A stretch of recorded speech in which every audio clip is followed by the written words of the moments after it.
Olá, irmãos, graça e paz. Cláudio, canal Discipulando com a Bíblia, nós estamos trazendo o resumo das nossas lições da nossa escola bíblica dominical. E hoje vamos trazer um resumo sobre esta terceira lição, onde estamos estudando o livro de Jó, os livros proféticos, poéticos, livros de sabedoria. Nossa primeira e segunda lição falando ali sobre a trajetória de Jó, os desafios, os problemas que Jó enfrentou, perdendo sua família, perdendo seus filhos, perdendo seus bens, sua saúde. E nessa terceira lição, que vai contextualizar o livro de Jó do capítulo 32 ao capítulo 40, o título, o discurso de Eliú e as manifestações de Deus a Jó, vem nos ensinar que muitas vezes diante dos problemas, das dificuldades, das vicissitudes que enfrentamos, e nada comparado com o que o servo de Deus Jó passou, mas às vezes nós nos deparamos diante dos problemas e começamos a questionar: cadê Deus? Onde está Deus? Por que Deus permite isso? Sou cristão, sou dizimista, sou fiel. E por que tanto sofrimento? Por que Deus permite isso? E quando a gente analisa a história de Jó, a gente aprende que Deus é soberano. Eu lembro do profeta Abacuque, quando o profeta Abacuque vai perguntar a Deus por que é que Deus permitia aquela maldade, aquele desvio moral, aquela devassidão no meio do povo de Deus, da nação de Judá. E Deus responde ao profeta que levantaria uma nação para trazer juízo ao seu povo. Quando Abacuque compreende, vê que esta nação era os babilônicos, Abacuque pergunta a Deus: como é isso, Senhor? Tu vais usar um povo mais ímpio ainda para corrigir o teu povo? Aí quando Abacuque compreende, aprende que Deus também iria lidar com os excessos dos babilônicos, Abacuque compreendeu que Deus tem o controle de todas as coisas. Ele diz, capítulo 3, versículo 2, ouvi, Senhor, a tua palavra e temi. Quando Abacuque compreendeu que Deus tem o controle de todas as coisas, ele vai dizer lá no capítulo 3, versículo 17, 18, que ainda que a figueira não floresça, que ainda que não haja fruto na vide, ainda que o mundo desabe, Deus é soberano e Deus tem o controle de todas as coisas. Então, Deus vai responder a Jó, Deus vai fazer perguntas a Jó, na verdade. E Jó começa a refletir e a entender que, diante da soberania, da grandeza do nosso Criador, nosso sofrimento é nada. O discurso de Eliú e a manifestação de Deus a Jó, os objetivos desta terceira lição: verificar como Eliú é injusto ao afirmar que Jó considera-se mais justo do que Deus, mostrar como Deus se manifesta sem responder sequer um questionamento de Jó, explicar como Jó reconhece sua insignificância diante da magnificência de um Deus Criador. Então o jovem Eliú, ele tenta dizer aos patriarcas que Deus estava falando através da sua aflição. Depois do diálogo ali de Jó com seus 3 amigos, Bildade e Zofar, Eliú, silêncio em silêncio, ouvindo os 3 amigos de Jó. Mas quando os amigos de Jó Jó não tem mais o que argumentar, o que falar. O jovem Eliú se manifesta. Ele pensava como os amigos de Jó, os 3 amigos, que este tinha pecado, que Jó tinha pecado, embora não chegasse a acreditar que Jó fosse um homem totalmente perverso, impuro. Para Eliú, Jó era um servo de Deus que havia transgredido contra Deus e estava sendo disciplinado por isso. Sim, Jó era um servo de Deus, mas que havia pecado contra Deus e estava sendo disciplinado pelo seu pecado, né? Acreditava que Jó estava sendo disciplinado pelo seu pecado. Então, Eliú se apresenta após os acontecimentos entre Jó e seus amigos, o diálogo de Jó com seus amigos, e Eliú se apresenta, né? Questionando Jó, apontando os erros de Jó, mas depois Deus aparece e começa a fazer perguntas. Eliú não é mais mencionado,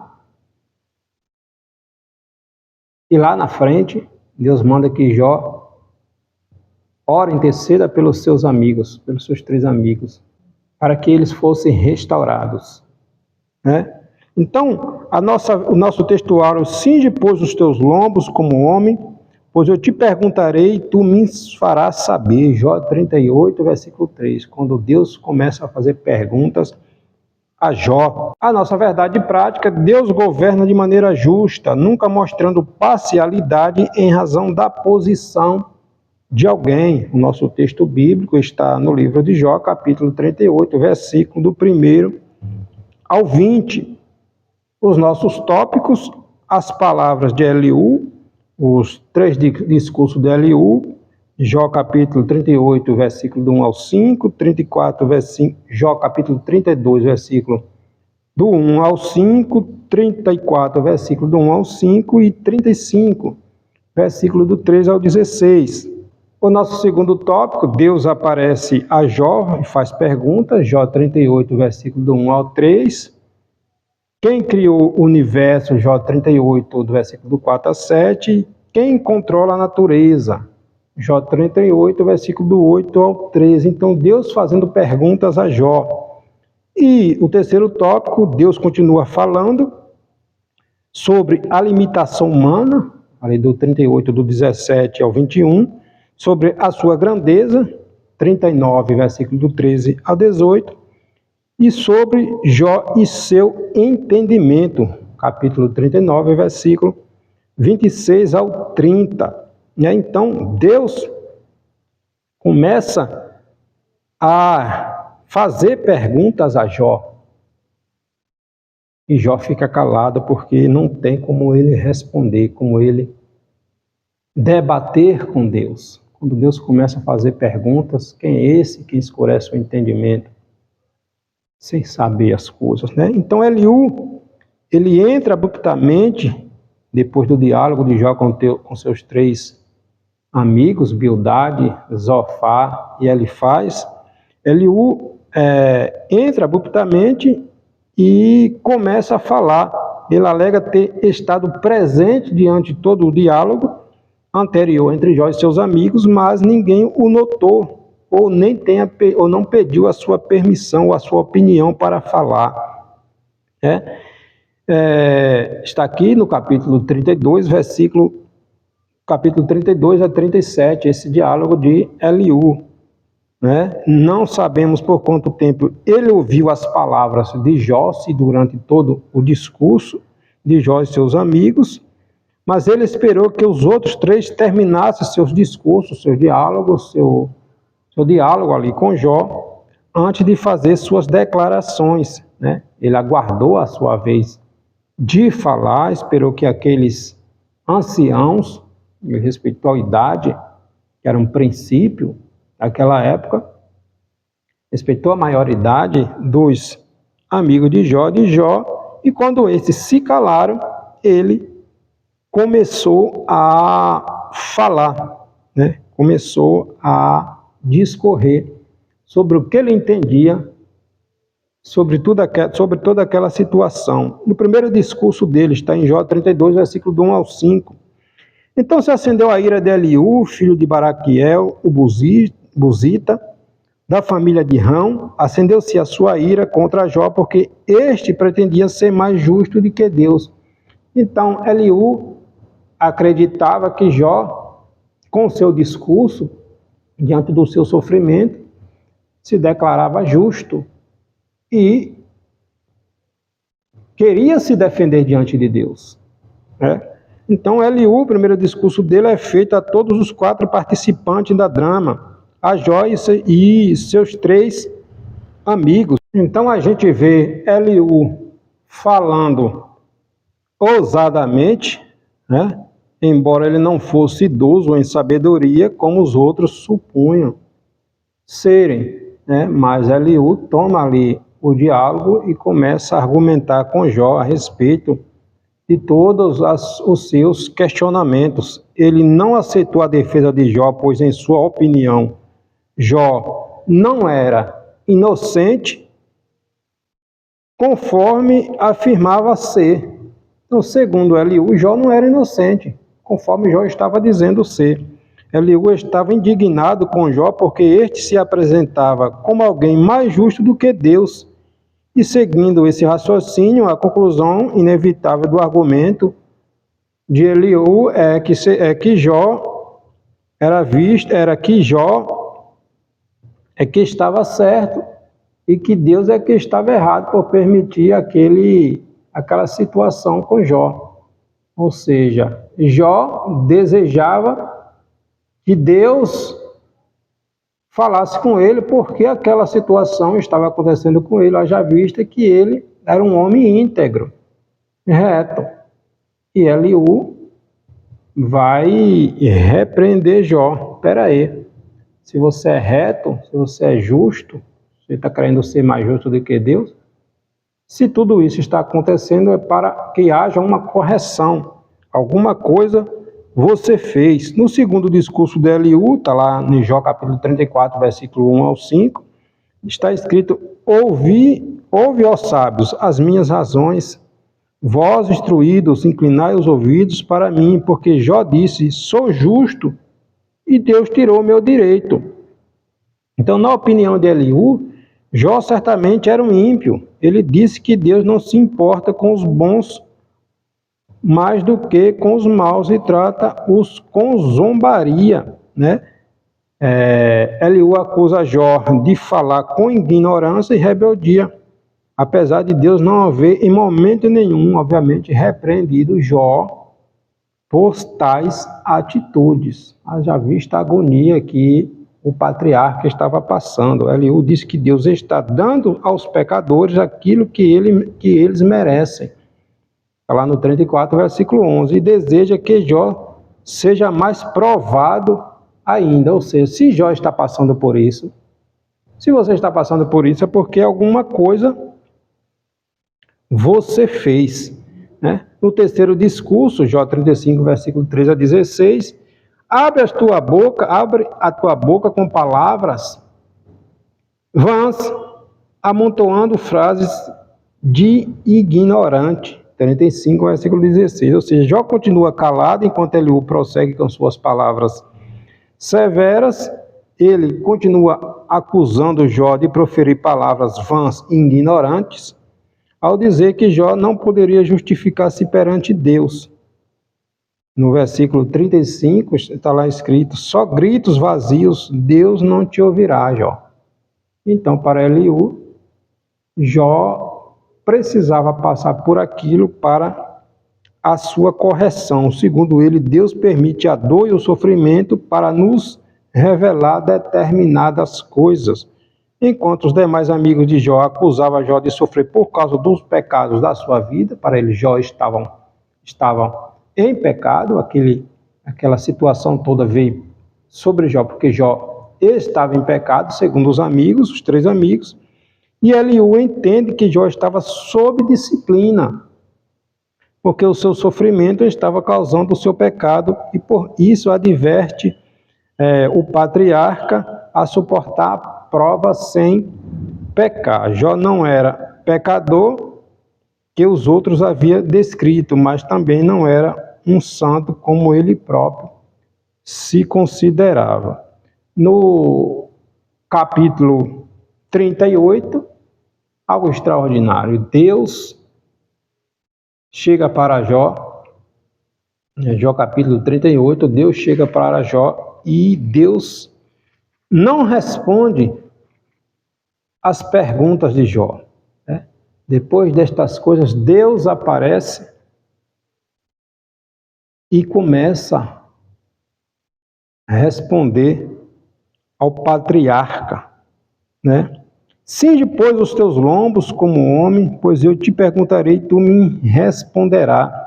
Depois disto, o Senhor respondeu a Jó de um redemoinho, dizendo: quem é este que escurece o conselho com palavras sem conhecimento? Olha que coisa extraordinária. Deus aparece a Jó de um redemoinho. Deus começa a fazer perguntas retóricas relacionadas à sabedoria do Criador. Questões que Jó nem imaginava. Que Jó não tem nem como argumentar. Jó ficou calado. Então, mostra o domínio sobre a criação. Deus mostra o domínio dele sobre a criação. Sobre a terra, sobre o mar, sobre a morte, sobre a luz, sobre a escuridão, sobre o clima, sobre os animais. Então, quem pode responder essas perguntas não deve ousar corrigir aquele que planejou e que sustenta todas as coisas. Quem é este que escurece o conselho com palavras sem conhecimento? Agora cinge os teus lombos como homem, e eu vou te perguntar e tu me responderás, se é que tu sabes alguma coisa. Louvado e exaltado é o nome do Senhor, Deus se revela por meio da natureza e é surpreendente que ele fale tanto de elementos naturais em vez de tratar das questões que envolvia ali o sofrimento de Jó e tudo aquilo que Jó estava passando. Deus criou o universo, capítulo 38, versículo 4 a 7. Onde estava tu? Olha a pergunta que Deus faz a Jó. Onde estava tu quando eu lançava os fundamentos da terra? Dize-me se tem entendimento sobre que estão fundadas as suas bases, ou quem lhes assentou a pedra de esquina. Quando as estrelas da alva juntas alegremente cantavam e jubilava todos os filhos de Deus. Em Jó 38, versículo 4 e 7, o universo é descrito como um grande projeto de Deus. Todos os habitantes do céu cantavam alegremente conforme ia sendo lançadas as bases da terra, irmãos. Os seres celestiais que cantavam e clamavam foram denominados pelo Senhor de estrelas da alva dos filhos de Deus. Então Deus mostra a Jó a sua soberania, a sua grandeza. Quem é este? Quem é este que escurece o conselho com palavras que não entende, sem conhecimento? Jó ficou calado, ouvindo o seu Criador mostrar sua magnificência, sua grandeza, sem ao menos tocar em uma vírgula do que Jó estava passando, do problema de Jó, Jó 38, versículo 8 a 13. Ou quem encerrou o mar com portas quando irrompeu da madre? Acaso destes que começaram os teus dias, ou desde que começaram os teus dias, deste ordem à madrugada, ou fizeste a alva saber o seu lugar, para que se apagasse as orlas da terra, e desta fosse perversos sacudidos. Então Deus continua questionando Jó. Uma das grandes belezas da natureza é esse imenso lençol de água contido dentro de um círculo de fogo, lutando para avançar terra dentro e não conseguindo, ou seja, o mar. Deus disse ao mar, às ondas do mar, ao mar, à água: até aqui tu virás, e não mais adiante. Então, aquilo que Deus falou pela sua palavra permanece, porque a palavra de Deus sustenta todas as coisas. Deus pôs portas e trancas ao mar de maneira que não avança, a não ser quando há necessidade de Deus mostrar a sua soberania sobre todas as coisas. Então, Deus estabeleceu limites às ondas do mar. Essa infinitude de água. Deus diz: olha, tu vais só até aqui, daqui não passarás. E assim é. E assim acontece. Desde a criação. Então Deus tem o controle de todas as coisas. Deus é soberano, Deus domina. E Jó ficou em silêncio. Quem é o homem diante de Deus? Quando o profeta Isaías teve aquela visão de Deus no seu sublime trono, Isaías ficou tão aterrorizado, tão perplexo, que Isaías disse: eita que vou morrer, porque eu vi a glória de Deus. Isaías ficou atemorizado pelaquela visão que ele teve. Nosso Deus é extraordinário. A nossa mente não consegue captar, mensurar quanto grandioso é o nosso Deus. Quanto grandioso é o nosso Deus. Deus continua falando com o patriarca. O discurso do Senhor são dirigidos exclusivamente a Jó. Sobre a limitação humana, Jó 38, versículo 17 a 21. Onde está o caminho para a morada da luz? E quanto às trevas, onde é o seu lugar, para que as conduzas aos seus limites e discernas as veredas para a sua casa? Tu o sabes, porque neste tempo eras nascido e porque é grande o número dos teus dias? Aleluia, né? A petição de Jó tinha sido para que se apresentasse uma acusação formal com índices específicos aos quais se dispunha a responder. Veredicto do seu juiz, que confiantemente esperava que seja uma declaração de sua inocência. Jó esperava se apresentar diante de Deus e apresentar a sua inocência, argumentar porque tudo aquilo estava ocorrendo com ele, que ele era inocente. Nenhum desses dois objetivos de Jó Deus respondeu. Lá na frente Jó vai dizer: eu falava do que eu não conhecia, do que eu não sabia. Muitas vezes questionamos, reclamamos sem entender o propósito de Deus, o trabalhar de Deus. Nós estamos vendo o agora, o hoje, o neste momento. Deus vê todas as coisas, Deus sabe de todas as coisas. Às vezes nós não compreendemos o trabalhar de Deus. Oramos, entregamos a Deus a nossa vida, e quando Deus começa a trabalhar, a gente começa a reclamar, questionar, não aceitar. Aí vamos lá, pegamos de volta, ou seja, não aceitamos o trabalhar de Deus na nossa vida.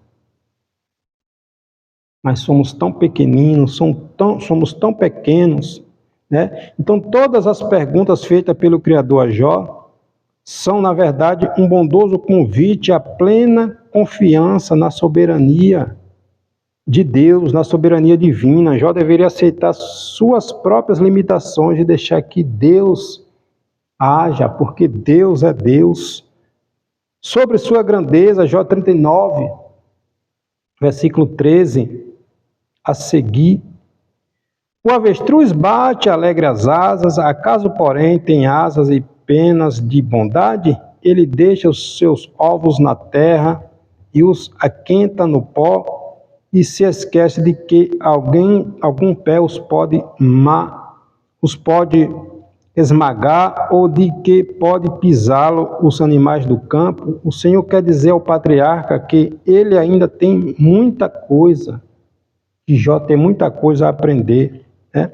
Então, Deus diz a Jó, em outras palavras, você é um ser humano e não compreende totalmente os meus caminhos, os meus propósitos. Nós não compreendemos a grandeza de Deus, irmãos. Nós somos pequeninos, que a gente precisa entender que Deus nos ama e que Deus nunca fará nada para nos machucar. Tudo tem um propósito. Tudo tem um propósito. Tudo tem um propósito. Deus tem o controle de todas as coisas. Sobre o entendimento de Jó, ou é pela tua inteligência que voa o falcão, estendendo as asas para o sul, ou é pelo teu mandado que se remota a águia e faz o alto o seu ninho. Deus pergunta a Jó. Deus pergunta a Jó. E Jó fica em silêncio, porque não tem como responder. Não tem como responder a Deus. Muitas vezes nós questionamos tantas coisas, mas vamos aprender a confiar em Deus, a esperar em Deus. O livro de Jó termina Deus não respondendo a Jó sobre o seu sofrimento. Mas Jó entende quando ele diz, eu falava do que eu não entendia. Eu não entendia. E Deus restaurou Jó. Jó foi restaurado. Passou por momentos difíceis. O cristão sofre. Ser cristão não é sinônimo de não ter sofrimento, mas é certeza de que não estamos só. É melhor passarmos pelo deserto com aquele que projetou, que formou o deserto, do que estarmos no Egito com Faraó. Deus é soberano e para tudo Deus tem um propósito. Confiemos na sua soberania. Deus abençoe.